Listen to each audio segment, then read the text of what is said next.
monde, bienvenue à Main dans la main. J'espère que vous allez bien. Je suis contente d'être ici avec vous aujourd'hui pour vous partager une nouvelle vidéo de notre chaîne d'éducation à la sexualité. Aujourd'hui, on va parler plus précisément de pratiques sexuelles. Donc, c'est toujours avec une perspective biblique du sujet. Donc, aujourd'hui, c'est vraiment pour répondre à plusieurs questions que j'ai constatées qu'il y avait dans le monde chrétien par rapport aux pratiques sexuelles. Donc, qu'est-ce que la Bible dit à propos de telle ou telle pratique et est-ce qu'on a le droit de faire ça, est-ce qu'on n'a pas le droit? Et aujourd'hui, je peux l'aborder, mais sans nécessairement entrer dans les détails, on a le droit de faire ça, on n'a pas le droit de faire ça, parce que c'est beaucoup plus complexe que ça. Mais plutôt, je vais essayer d'offrir des pistes pour vous aider à patauger là-dedans. Et j'espère que ça va vous éclairer aussi. Alors, restez jusqu'à la fin parce qu'on va vraiment avoir des pistes concrètes que vous allez pouvoir mettre en application afin de vous aider là-dedans. Donc, premièrement, pourquoi c'est si difficile de savoir ce qu'on peut faire ou ce qu'on ne peut pas faire selon la perspective de Dieu?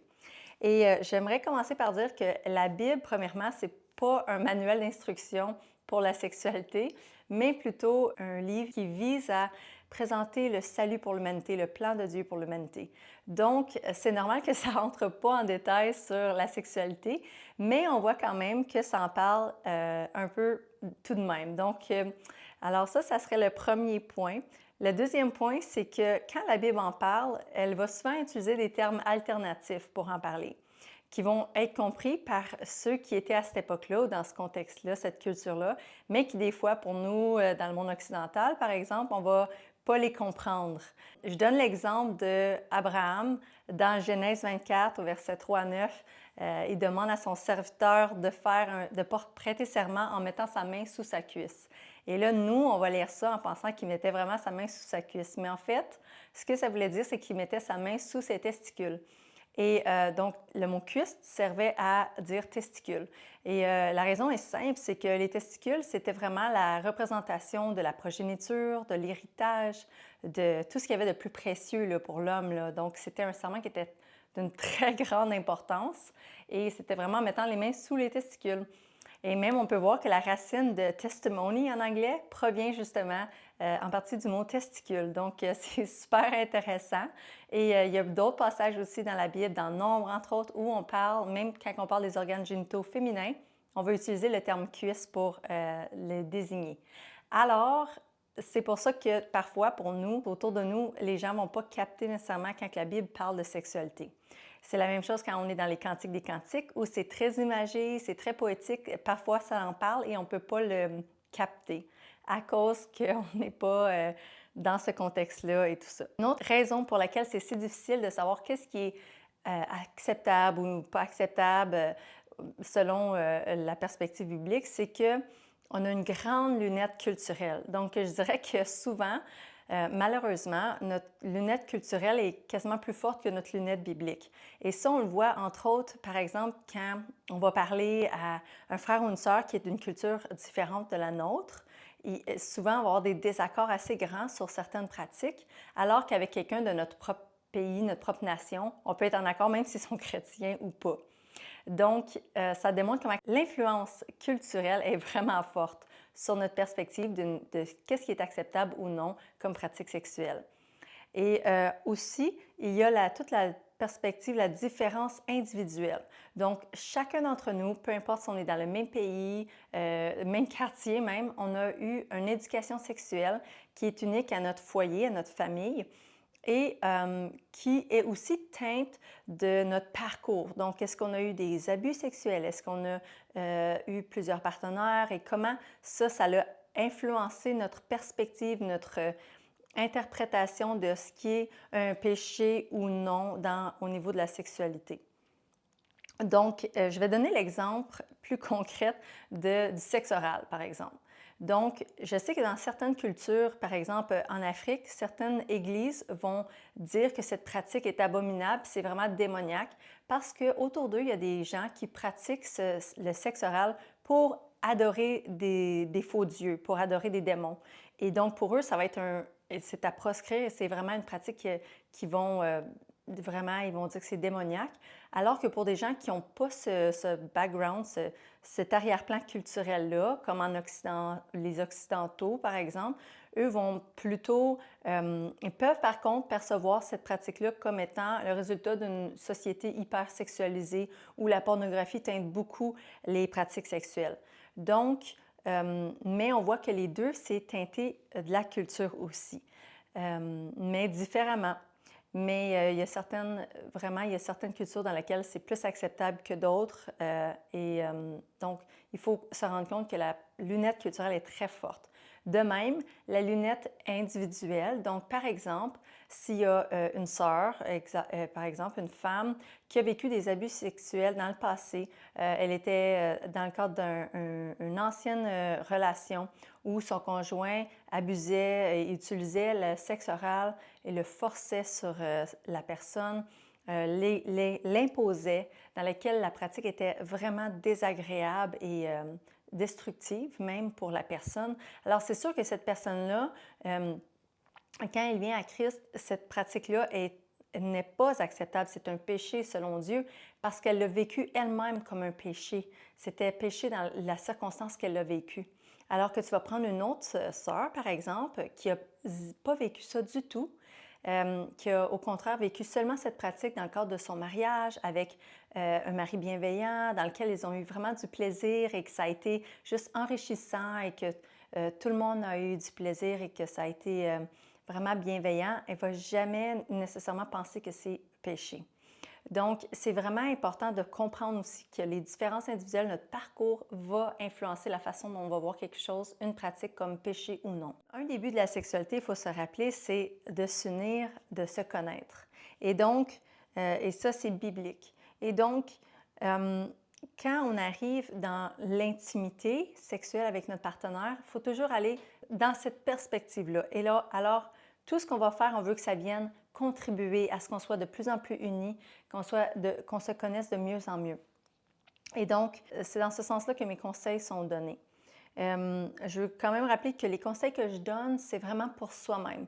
Donc, je vous invite à les recevoir, à aller les appliquer pour vous-même, mais à ne pas les utiliser pour amener l'autre à faire qu'est-ce que vous voulez faire. Donc, ne les utilisez pas par intérêt personnel. Au contraire, Paul nous dit de voir les intérêts des autres avant les nôtres. Et donc, utilisez-les plutôt dans cette perspective-là. Et oui, vous pouvez les partager avec votre conjoint, mais vraiment, c'est toujours dans le but de s'enrichir, d'ouvrir la discussion, mais pas dans le but de mettre une pression ou de manipuler l'autre. Donc, je voulais juste mentionner ça avant de commencer. La première piste que je vous suggère, c'est vraiment de rechercher le consentement et le plaisir mutuel. On voit dans Romains 14 que Paul dit que si pour toi quelque chose n'est pas péché, mais que pour l'autre l'est, alors tu es mieux de t'abstenir pour pas que ta foi devienne une occasion de chute pour ton frère ou ta sœur. Parce que tout ce qui n'est pas le fruit d'une conviction profonde est péché.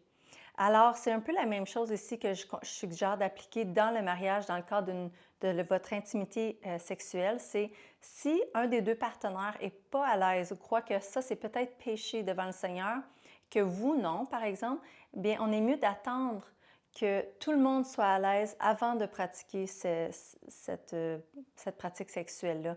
Parce que sinon, on est en train d'amener notre conviction, le fait qu'on croit que c'est correct, que ce n'est pas péché, mais l'autre, si elle n'a pas cette conviction-là, on va l'amener à pécher devant le Seigneur, juste à cause de son cœur, en fait. C'est pas nécessairement que la pratique est péché ou non, c'est vraiment juste qu'elle, devant le Seigneur, elle va faire quelque chose qu'elle croit qui est en train de pécher, mais elle va le faire quand même.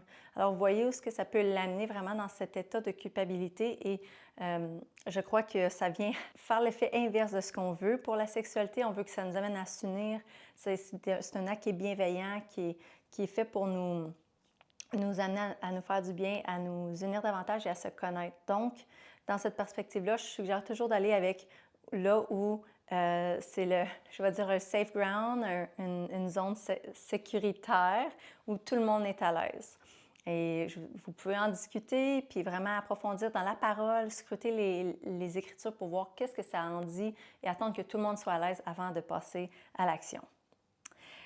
Deuxièmement, c'est vraiment plus pour les personnes justement que si vous avez des limites ou si vous êtes votre partenaire veut faire une action quelconque et que vous êtes mal à l'aise, moi, j'invite toujours à aller voir pourquoi on est mal à l'aise. Donc, sondez votre cœur devant le Seigneur. Allez aussi dans les secrets puis demandez au Seigneur, d'où viennent mes blocages? Est-ce qu'ils sont de toi?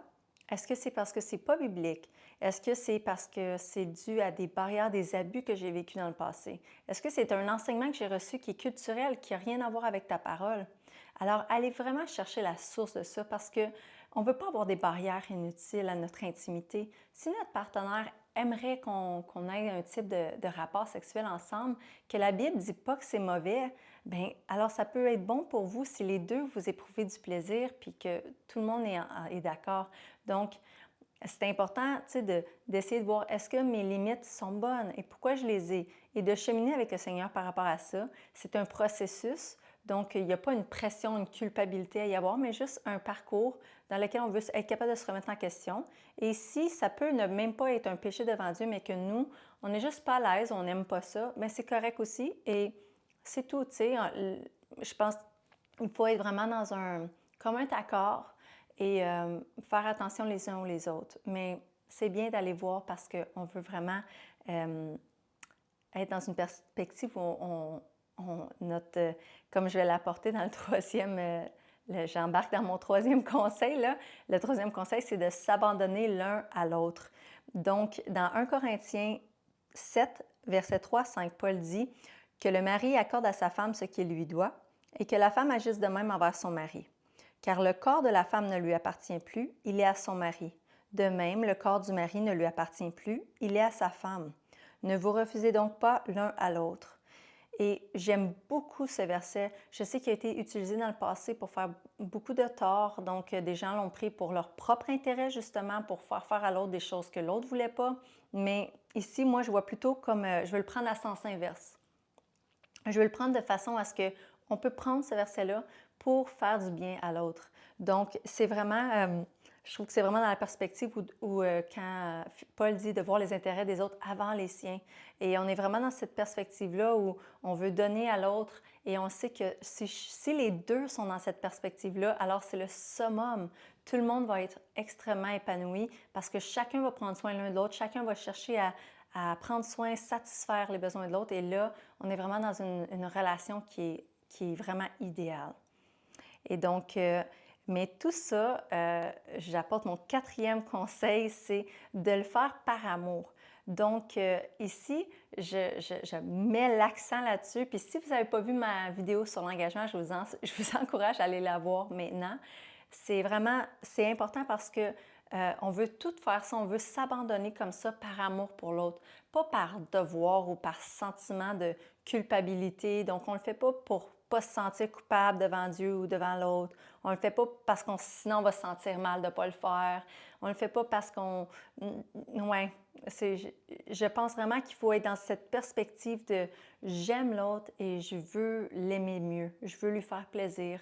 Et c'est vraiment un dépouillement qui est fait volontairement, qui est fait avec de tout son cœur, avec beaucoup de joie. Et ce n'est pas non plus fait pour recevoir de l'amour. Donc, on le fait par amour et non pas pour l'amour. On ne veut pas le faire parce qu'on a besoin de se sentir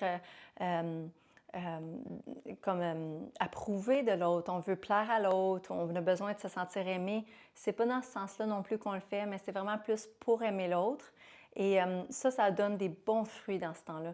Mais si c'est fait par devoir, si c'est fait pour être aimé, alors là, on va voir qu'il va y avoir des mauvais fruits à long terme parce qu'on va être en train de juste être dans une perspective on objective la sexualité puis on l'utilise à des fins, pour ne pas sentir mal, pour pas...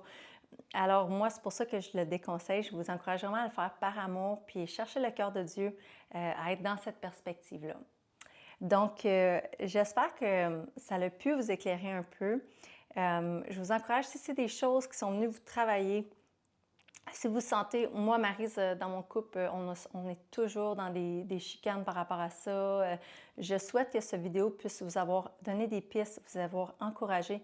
Et si vous sentez que vous avez besoin de plus, il y a toujours sur Main dans la main, vous pouvez aller voir, vous pouvez vous prendre rendez-vous pour des consultations individuelles, des consultations de couple. Il y a aussi d'autres vidéos qui peuvent être aussi bénéfiques. Il y a des vidéos sur les abus sexuels, entre autres. Et puis, je vous encourage aussi, si c'est quelque chose qui peut vous être utile, il va y avoir une masterclass gratuite pour entrer en profondeur vraiment dans tout ce qui est des répercussions des abus sexuels et vraiment entrer dans un processus de guérison main dans la main pour vraiment aider les gens qui ont vécu ce type d'abus-là, de traumatisme-là, à guérir et être restaurés. Donc, si c'est quelque chose qui vous intéresse, allez sur notre site internet mainddanslamain.info. Puis, n'hésitez pas non plus à nous écrire si vous avez des questions, des commentaires, quoi que ce soit. Contact à commercial mainddanslamain.info. Puis, ça va me faire plaisir de vous répondre. Donc, je vais prier avant de vous quitter et on se verra pour une prochaine vidéo. Donc, merci beaucoup, Père éternel, de ce temps, de ces paroles que tu as mis dans ma bouche. Merci, je te prie que tu puisses disposer les cœurs, Seigneur, que tu fasses des bonnes terres dans nos cœurs pour recevoir la semence, ce que tu as à déposer dans chacun d'entre nous. Je te demande, Saint-Esprit, de venir faire ton œuvre. C'est ton œuvre, que tu viennes déjà dans les foyers de tous ceux et celles qui écoutent pour venir faire une œuvre qui est restauratrice, pour venir mettre à la lumière, Seigneur, leur donner des réponses quant à ce qu'ils recherchent par rapport aux pratiques intimes et sexuelles qu'ils ont dans leur mariage. Oui, viens les éclairer, Saint-Esprit. Viens leur donner les réponses qu'ils ont besoin. Viens les accompagner dans ce processus-là, Père. Je te demande aussi de leur apporter vraiment la force nécessaire, l'audace nécessaire pour le faire ensemble en couple, Père. Je te demande tout ça dans le nom de ton Fils Jésus. Amen. Amen. Merci beaucoup et on se voit bientôt.